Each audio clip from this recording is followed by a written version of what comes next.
Right, so we're going to have a look at this first row. I've gone around and I've ditch quilted around the whole rectangle piece here, but not between, because I actually want to put designs in this section here.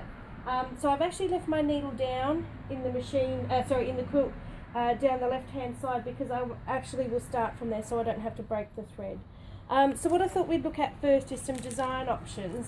So I'll just lay down my preview paper, just to give you some ideas of some other things you can do. So on the original quilt I had done swirls in the, well, it was grey, but in this green section I just done swirls throughout the whole thing. I'd actually ditched all of this as well, so just gone along and ditch quilted all of that.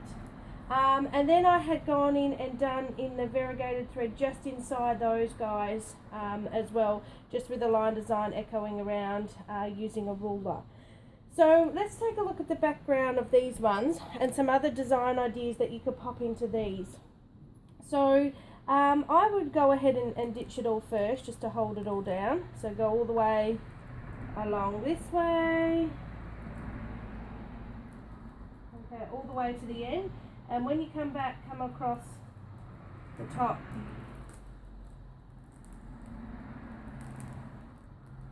Okay. Now, some ideas. We could put some cross-hatching in here. Okay, they could look quite nice all just cross-hatched. Okay, so that would give it some impact if you push that down with cross-hatch. You could do some fancy cross-hatching as well, where you go in and colour in or shade in with tiny stitching.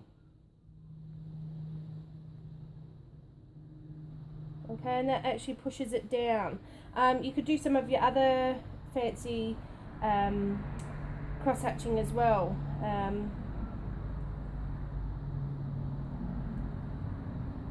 You need a grid first to do those, but do you know what I mean? Like those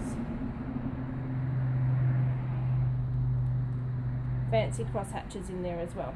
Okay. Another design idea would just be echoing around, so you could come in with 1/4 inch and then just echo these guys around. Kind of looks like a upside down rainbow at the moment. Okay, something like that you could do in all of them. You could then go back and put something in those little channels as well. Okay, so in every second one these are just some little pebbles, or you could mix it up, use a couple of different designs in there. Okay, so to get those echo shapes you could use a ruler. The other thing you could do too is you could mark it on before you stitch it. If you don't have rulers, you could even do that with your walking foot, okay, getting around those curves as well. So lots of different options there. Another easy one that gives good impact is just your curved lines straight up and down. So, road noise today is terrible. Sorry if that's picking up on the video. Up and down. Okay, that sort of thing would look good all the way along the quilt.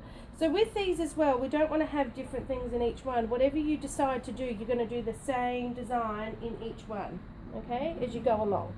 So another good one I think would be, taken from that one, would be like the ribbon candy design. Okay, that always looks really nice. It's very modern, fits into strange areas. Let's do another one up here. That might be what I might do on this one.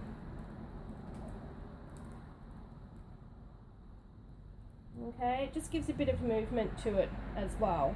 So yeah, whatever you decide to do in that top one, there's lots of different options that you can do. Like I said, I haven't ditch quilted between the blocks because I want the design to go over that seam. I probably will come back in and do something in here. I haven't decided exactly what yet, but there's lots of things you could do. You could even do a cross hatch in those guys too. But I don't think they need a lot. They're a pretty fabric, so probably just something like that. It's not really sharp, but where just echo around, that sort of a thing might look good. Okay, so let's get stitching on this one. So I think we're going to go with the ribbon candy design. Put this out of the way.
watch out for these guys. I'll just show you down here. These guys that are flipping up. So I'm just watching it on my foot. I'm actually not coming up too close to those because I don't want to catch my needle on that. If that's going to be an issue, you could just use like some spray base or something like that, or even a little bit of tape just to hold them down. Or if you do have a handy quilting machine, you can also use your glide foot, because that'll just glide straight over the top of those.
So I've ended up here at the top, so now I can go back this way and do exactly the same thing.